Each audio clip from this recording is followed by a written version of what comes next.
একটা কথা সচ্চা, আমি পাক্কা হারামির বাচ্চা। বলেন কি? সে তো আমি জানি কাকা, আপনি বিশাল হারামি, কিন্তু আপনার বাবাও হারামি ছিল সেটা আপনি বলছেন। ওই সুরের বাচ্চা, তোকে কে কথা বলতে বললি এখানে? ভুলে গেছে কাকা, ভুলে গেছে। আর বলবো না। দেখুন বিকাশ দত্ত বাবু, আপনি হারামি কি আপনার বাবা হারামি তা আমার জেনে কোনো লাভ নেই। আমি আমার হিস্সাটা পেলে আমি খুশি হব, বুঝতে পেরেছেন তো? তোর হিস্সা পেলে তো তুই খুশি হবি অফিসার, সেটা আমি বুঝলাম, কিন্তু আমার বউটাকে একটু খোঁজার ব্যবস্থা কর তো।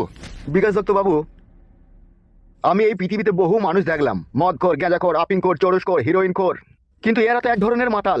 সেই সমস্ত মাতালগুনা এক বোতল মদ পিলি কি এক চিলিম গেঁজা পিলি তাদের নেশাটা পূরণ হয়ে যায়।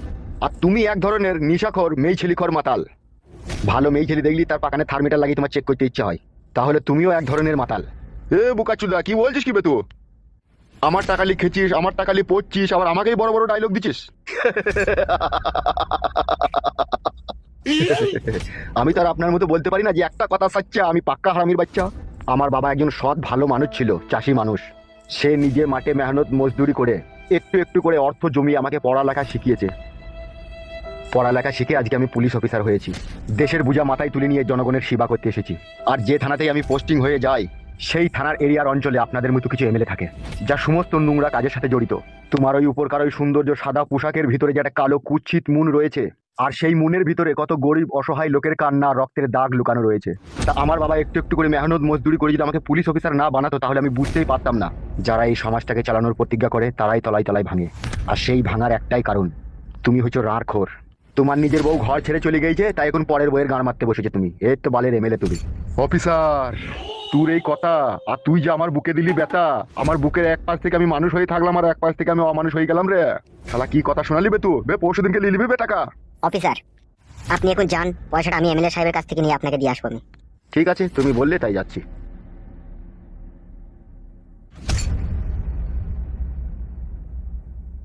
বড় ভাই,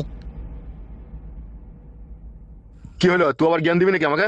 আপনার মতো লোককে আমার জ্ঞান দেওয়ার সাহস আছে? আমি জ্ঞান দিতে পারবো না, আমি জ্ঞান দিলে আপনি নেবেন? বেশ ঠিক আছে, বল কি বলবি। যা বলছি মিথ্যে করে বলছি কাকা, এমনি কথা বলছিলাম। এ বুকাচুদা, তুই এমনি কথা বলছিলি? এমনি প্রেমের কথা হয় লাইবে? এমনি তো ভালো কথা হইবে। বল, আমি প্রেম করেছিলি কি? তাই আমাকে করতে বলছি, কিন্তু আমি করতে রাজি হচ্ছি না। কে করতে বলছি তোকে প্রেম? আপনার মেয়ে বলছে আমাকে ভালোবাসছে। তুই কি বলেছিস? আমি বলছি আমি ভালোবাসতে পারবো না কাকা, আমাকে মারবে। বে এইখানে আয়, আমার কাছে আয়। আমি যাবো না কাকা, তুমি মারবা। এই শালা খান কি ছেলে, কানে তোর ভাড়া ভরে দেবো, তাড়াতাড়ি এখানে আয়।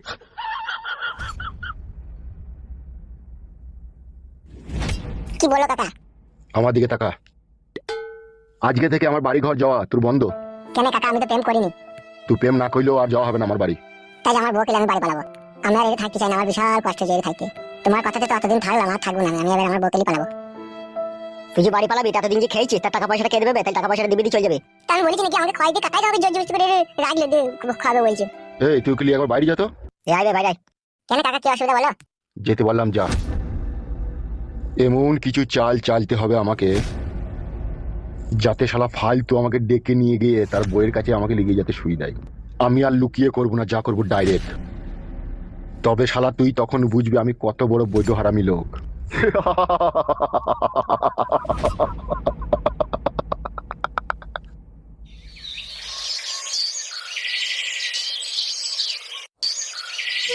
ছোট, তোকে আমি একটা কথা বলবো ভাই। বল বাড়া, কি বলবি? অত টেনশন কি তোর? তুই আমার ন্যাংটো বেলাকার বন্ধুরে একটা বিড়ি দুজনে হাফ হাফ করে খাইছি, আবার কত হ্যান্ডেলও মেরেছি তোর আমি তিলের পাতা দিয়ে। তোমার ছোটবেলাকার কথাগুলো বেশ মনে রেখে দিচ্ছিস তো ওরা। আমার বাড়া মনে থাকে না ওই ছোটবেলাকার কথা। তা তুই আমার বন্ধু বলে আজ মনের কথা তোকে খুলে বলতে চাই আমি। বল, তত টেনশন কি রে বাড়া, বল। টেনশন কিছুই নাই, আবার সবই টেনশন। সেই টেনশনটা কি তোর? টেনশন বলতে আমি একটাই বিয়ে করেছি, আর সেই বউকে আমি লাইনে আনতে পারছি না বে। ফেদা একটা কথা শুনছি না, আমার যা শুনছি তার বাম্মায়ের কথা শুনছি বে। কি করবো মানে কিছু বুঝতে পারছি না বে। বউ তোর কথা শুনছি না? না রে ভাই, বিশ্বাস কর, একটা চোখ ছুঁই বলছি, যদি মিথ্যে কথা বলি থেকে আমি কানা হয়ে যাবো বে। ধর বাড়া, কানা হইতে মানে চোখ থেকে হাত সরা তো। তোরা বাড়া পুরুষ মানুষ নামেই বে, কাজে নাই। কি বলছিস কি রে বড়া? বউকে শাড়ি চুড়ি টাকা পয়সা বউয়ের কাছে শুই সবই তো করি, তারপরেও কাজে নাই কেন? বউকে শাড়ি চুড়ি গয়না কিনে দিলি, বউয়ের কাছে স্বামী হওয়া যায় না, আর বউয়ের কাছে শুলি পুরুষ হওয়া যায় না। তাইলে কি করতে হবে? তাইলে সবাই পুরুষ মানুষ হইতে রে বাড়া। তাইলে তুই কি বলতে চাইছিস আমি পুরুষ লয়? পুরুষ তুই নিজের কাছে পুরুষ, কিন্তু তোর বউয়ের কাছে তুই কাপুরুষ। কি বলছিস তুই? আমি এই পর্যন্ত কটা বিয়ে করেছি কই বলতো? এই তো এই এমএলএর বউ গেলি 3 নম্বর চলছে তোর। আর এমএলএ বউয়ের আগে দুটো বউ আছে তোর ওইদিকে? তাহলে একবার চিন্তা করে দেখেছিস তুই আমি কত বড় বীর পুরুষ? দুটো আমার আগেকার বউ আছে, তারা কিন্তু আমাকে ছেড়ে চলে যায়নি, আমি তাদেরকে ছেড়ে দিয়ে চলে এসেছি এমএলএর বউকে নিয়ে। হ্যাঁ রে মারা, তুই যে কি ভাগ্যবান পুরুষ তা আমি বুঝতে পারছি। তোর কপালে কপাল দাঁড়াইতে ইচ্ছা হচ্ছে। দল্লাই না, কপালে মরিচি পড়ে যাবে তোর। মইছি পড়ে গেলেও তোর মতো ভাগ্যবান পুরুষ হইতে আমার খুব মন চাইছে বে। তুই সত্যি করে লাখে হাজারে একটাই ভাগ্যবান পুরুষ বে। তিনটি মেয়ে বে তোর কাছে, যাকে মন তাকে তুই যেমন তাই করছিস বে। আর আমি মারা ঘর থেকে 1.5 লাখ টাকা খরচা করে বিয়ে করলাম বে, অথচ বউ কথা শুনছি না। বাল করে শুনবে তুই কথা, মেন জায়গাতে জিরো করে চাটিস তুই। কি কি কি বলছিস রে মারা তুই এইসব? ঠিকই বলছিস বে বোকাচোদা, হাঁটা বন্ধ কর। বাল মুকুচোদা, মেয়ে ছেলেকে কাবু করতে পারবি না, তা বিয়ে করতে বললি তোকে? কোন বোকাচোদা বিয়ে করতে বললি তোকে? বাবা এর কপালে চুদায় বিয়ে করতে বললো। বললো বিয়ে কর, মানুষের মতো মানুষের দুনিয়ায় বাঁচতে শিখ, ওইসব পথ থেকে সরে যায়। দিয়ে সরে এলি? হ্যাঁ সরে এলাম তো, দিয়ে এমএলএ সাহেব আমাকে তোর বউয়ের সাথে ফাঁসি দিয়ে 50 লাখ টাকা জরিমানা নিয়ে নিল। তুই তো একটা বোকাচোদা, ওই জন্য জরিমানাটা দিয়েছিস। কেন? গুদমানি ভাই, তুই বিয়ে করলি না আমার বউটাকে, তুই জরিমানা দিতে গেলি? বুঝতে পারিনি রে, মাথায় তো কোনো একটা কাজ করেনি। গুদমানি ভাই, তুই যদি বিয়েটা আমার বউটাকে করলি না, তাহলে তোমার কাছ থেকে অফার পেতে দিবে। কিসের অফার? এই যে 50 লাখ টাকা তোর গেছে, এটা গেছে লিখে তাই তোর 50,000 টাকাতে কাজ হয়ে যেতে 50 লাখ টাকা লাগবে না। কি করিবে? আমার কাছে এসে যদি আমার পায়ে হাতে ধরে বলতেন ভাই তোর বউকে মারা না করি 50 লাখ টাকা জরিমানা লাগিয়ে তা কাজ কর ভাই, আমি তো করিনি, তোকে আমি 50,000 টাকা দিচ্ছি, তুই মেনে নিলে, তোর বউটাকে তুই ফিরে নিলে। আমাকে যদি এই হয়তো বলতেন আমি ফিরে নিয়ে নিতাম, তোকে কিছু বলতাম না, 50,000 টাকা আমি ক্যাশ গুনে নিতাম আর আমার বউকে আমি আবার নিয়ে নিতাম। ইস শালা রে, তখন বুঝতে পারিনি রে। বুঝতে পারলাম আর এই সব বোনা হইতো না রে। তা এখন ওসব কথা বাদে, যা হবে তো হয়ে গেছে। আমি এখন বউটাকে কি করে বস করবো সেই মন্ত্র একটু বলে দে। বউকে বশ করা 3 রকম ওষুধ আছে আমার কাছে, তো কোন ওষুধটা নিবি বল, আর তোর বউকে কিভাবে আপন করে তোর কাছে রাখতে চাস সেটা বল। আমি চাই আমার বউকে আমি যা বলবো আমার বউ তাই শুনবি, আমার কথা যেন অবাধ্য না হয়। আর কি আশা আছে তোর মনে বল? আর আমি চাই গাদা 24 ঘন্টা আমার বউকে লাগাই দিতে, 24 ঘন্টা লাগাবি কি করে? ঠিক করে লিছি ভাই, ডাক্তার দেখি 70,000 টাকার মতো খরচা হয়েছে। তাই নাকি? দেখুন থারা হয়েছে তো? হ্যাঁ এখন থারা হয়েছে, মানে 2 বিঘে শুকনো জমি চাষ দিয়ে দেবো আমি একাই। তাই নাকি? আষাঢ়ি বড়া তৈরি করেছিস নাকি? তার থেকেও খতরনাক। তারপরে বউ থাকছে না তোর? না রে ভাই, ওই টেনশনেই তো ঘুমাচ্ছে না, শুধু বাধা দিচ্ছে আমার শাশুড়ি। তোর শ্বশুরের বয়স কত হবে? ও কেলি গেছে, সাদা বেটার বয়স আর কত হবে? 82-83 বছর হবে বয়স। আর তোর শাশুড়ির বয়স কত হবে? কেন শাশুড়ির কথা বলছি কেন? তোর শাশুড়ির কত বয়স সেটা বল। হালকাই বয়স আমার শাশুড়ির, 23 বছর বয়স। উল্লু বাবালো বাবালো, তাই নাকি? হ্যাঁ রে ভাই, 23-24 বছরই বয়স হবে। ময়দা গুনে হয় যে রুটি, মা গুনে তো হবে বিটি। কি বলছিস বে? যা বলছি ঠিকই বলছি। তোর শাশুড়ি গাছের মাথায় চেপে নাম করে, আর তোর বউ নাম করবে গাছের ডাল ঝুলে। কি বলছিস বড়াই সব তুই? এ তো হিসাবেরই কথা, সব ক্যালকুলেটর মারলে সব বেরিয়ে চলে আসছে। মানে একটু গুছিয়ে আর বুঝি বল ভাই, আমি বিশাল টেনশন আছে এই বিটা করে। টেনশন যে তোকে দিচ্ছি বেটা, তোকে তো টেনশন পেতেই হবে। কে দিতে চাইছে টেনশনটা? তোর শাশুড়ি দিতে চাইছে, আবার কে দিতে চাবে? কেন ওখানে কি আমাকে টেনশন দেবে কেন? নিশ্চয়ই তোর আকারে বাড়ার কথা তোর শাশুড়ি বুঝতে পেরেছে। শাশুড়ি কি করে আমার বাড়ার কথা বুঝবে? বোকাচোদা, ভাজা মাছের নেড়ে যে তেলটা থাকে সেই তেলটা চিবি খেতেছি কত রস, তুমি তো আর জানো না শালা। কি বলতে চাচ্ছিস কি তুই? আচ্ছা তোর প্রশ্নের উত্তর তুই নিজেই পেয়ে যাবে। আমাকে একটা কথা বলতো খুলে খেলে। কি বল? কথা হয়েছে তোর শ্বশুর বোকাচোদা আর তোর শাশুড়ি খানকে তোর সাথে ওই মেয়েটার বিয়ে দিল কেন? বে বোকাচোদা, বিয়ে দিল কেন শুনবে? তাইলে শোন। হ্যাঁ আমি কিন্তু সিরিয়াস আছি, আর কি মারি না বলে দিলাম। আমিও সিরিয়াস রে ভাই, তুই বল। মেয়ে মা বাবা তার মেয়েকে টাকা পয়সা সোনা দানা চাঁদি 3 বেলা খেতে পড়তে সব দিতে পারে, কিন্তু মেয়ে যে একটা জৈবনের জ্বালা আছে সেটা তার মিটাইতে পারে না, সেই জন্য আমার সাথে বিয়ে দিয়েছে। জৈবনের জ্বালা মেটাবার জন্য। কার জ্বালা মেটাবার জন্য? কেন আমার বইয়ের? তাহলে তোর বউকে বাড়িতে রেখে দিয়ে তোকে জামাই মানুষ তোকে লাঠি ঝাঁটা মেরে তোর শাশুড়ি বাড়িতে খেতে দিল কেন, যদি জ্বালা মেটাবে তা? সেটাই তো কথা বুঝতে পারছি না। কিন্তু আমি বুঝতে পেরেছি। কি শোনা ভাই আমার, সেটা বল না। শুনবে? হ্যাঁ ভাই বল। তাহলে শোন।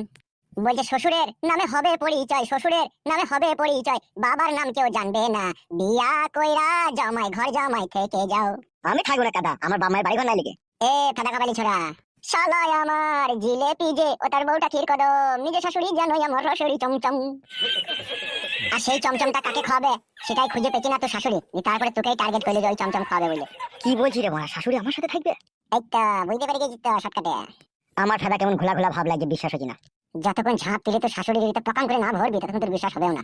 তুই বড় এটা অসম্ভব কথা শোনাচ্ছিস, সেটা হইতেই পারে না। তুই তো কথারে বোকাচোদা, যে একটা মেয়ের সব দিতে পারে তার মা বাবা, কিন্তু তার জৈবনের জ্বালা মেটাইতে পারে না, আর মেটাইতে পারে না বলেই একটা পর পুরুষের সাথে বিয়ে দেয়, তুই তো বললি বেকনি। হ্যাঁ তা তো বললাম। তা বোকাচোদা, আমি যতদূর জানি তোদের বাড়ির সম্বন্ধে, তোদের জমি জায়গা ভাত কাপড়ের কোনো অভাব নাই, তোদের বাড়িতে সবই আছে, তারপরে ওই মেয়েটা থাকতে চাইছে না, আর মেয়েটা যদিও বা থাকতে চাইছে ওর মা ওকে থাকতে দিচ্ছে না। ব্যাপারটা বুঝতে পেরেছিস তো? হ্যাঁ, তার মানে এটা কি দাঁড়ায় তাইলে? মধু কাজ নাকি মধু চুষনি তো ভুলে এখনো বুঝতে পারছিস না? বুঝতে পারছি, তুই যদি ভেঙে বলতে ভালো হতো। তোর আষাঢ়ি ভাড়া তোর শাশুড়ির পছন্দ হয়েছে, তোর কাছে শুতে চাই তোর শাশুড়ি। বলেন কি? সেই জন্য মেয়েটাকে পাঠাইছি না তোর কাছে। তোর শাশুড়ি খানকে তোর বইয়ের ঘরে বন্দুক রেখে তোকে ফায়ার করেছে। তোর শাশুড়ি তো ভালোভাবেই জানে যে জৈবনের জ্বালা বড় জ্বালা, এই জ্বালার উপরে কোনো জ্বালা নাই। তা আমার মেয়েটা যদি আমার কাছে 1 মাস থাকে তাহলে জামাই কিন্তু বাড়ালি দড়ি দড়ি বেড়াবে, এখানে ওখানে ভরার চেষ্টা করবে, আর ভর্তি যখন পাবে না তখন ঘুরিয়ে ফিরিয়ে আমার মেয়ের কাছেও আসবে। আর তুই যখন ওরে চলে যাবে তখন তোর শাশুড়ি তোকে কি বলবে জানিস তো? কি? তো শাশুড়ি বলবে যে শোনো জামাই, আমার মেয়ের সাথে যদি সংসার করতে চাও, ও কিন্তু ওখানে যেতে চাইছে না, এখানে ঘর জামাই হিসাবে তোমাকে থাকতে পারে, এর সংসার করতে হবে আমার মেয়ের সাথে। তোমাকে টাকা পয়সা খাওয়া দাওয়া সবই আমরাই দেবো, তুমি যা ইনকাম করবে করবে, বাদ বাকিটা আমরা চালিয়ে দেবো। দিয়ে তারপর তুই যদি থেকে যাস হয়ে তখন কি হবে জানিস তো?